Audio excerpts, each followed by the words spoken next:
I was asked how I made this animation.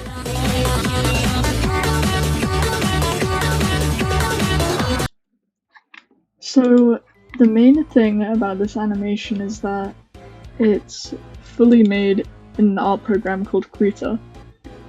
If you don't know what Krita is, like I said, it's a free art program. However, it gives you a bunch of different opportunities such as normal art, just paint. You can do animation, you can do storyboarding. You get loads of extra options when you work with Krita. But the physical animation, I set my clip timing, so I figured out how long all the audio was and the frame rate. And after that, if I remove some of these layers, I started off by doing this background effect.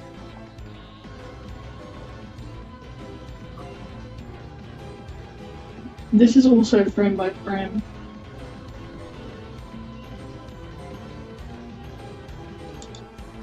And then I made a large PNG for this scrolling background and used an animation curve for it. But it's just a linear animation curve.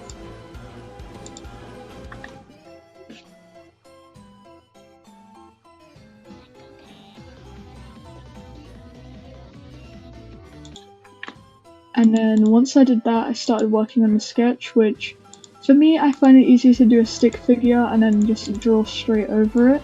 I know some people try to focus on the anatomy as well and stuff. Which, with animation, you've got to find the way you're most comfortable doing it because it's a long process.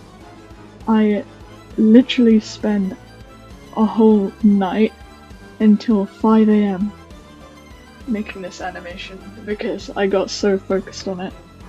But this was my sketch for the movement. What I usually do is I plan the first main movements, so I did pointing in this direction, pointing in that direction, and then the change for the hug.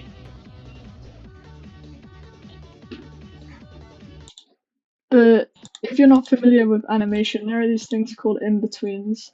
So for example, this section is 3 frames, and I did this and this first, and then added this frame in the middle. And then, so when I switch in between left and right, I add this middle frame where they're switching direction. I ended up just making that a lower point, but originally they were going to point forwards. And I also added let me find it. The in-between is the same for this. So really I only had to draw 3, 4, 7 frames and color them individually. And I'll show you the line art. This is what the line art looks like on its own.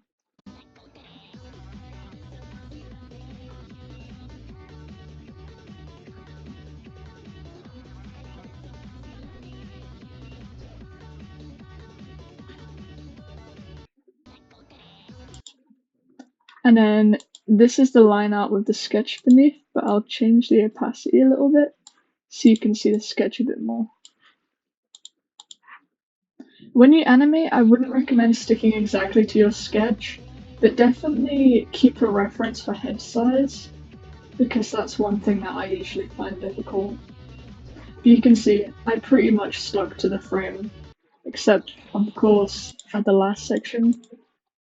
Except this section is slightly out of sync, because I just ran the clips back from the beginning.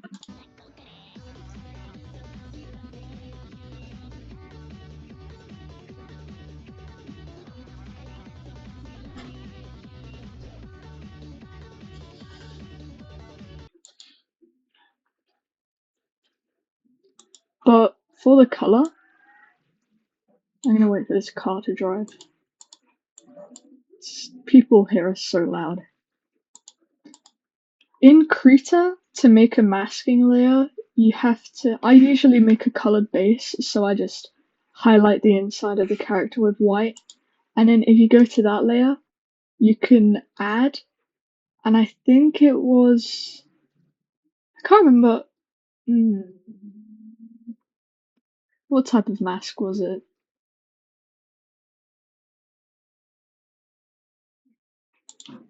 What are you? Oh, right, you make a group. That's why you can. If you select your layer and the layer you wanna. Well, just the layer you colored the blank base to color on. If you click group and then quick clipping group, that will let you draw directly on it, but keep this ticked, the alpha lock, because that's what clips it on.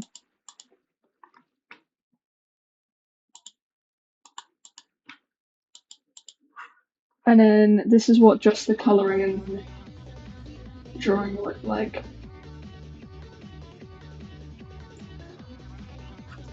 This was the first animation I've done in a while, so I got a bit lazy after I stayed up for a really, really long time doing it. But if you want a free way, if you have like any laptop or computer, you can use YouTube to MP3 or even TikTok to MP3s to download your audio. And as long as you sketch out what you want to do, it's kind of straightforward. You just got to figure out what works for you, really. But I wish you luck with animating and have fun.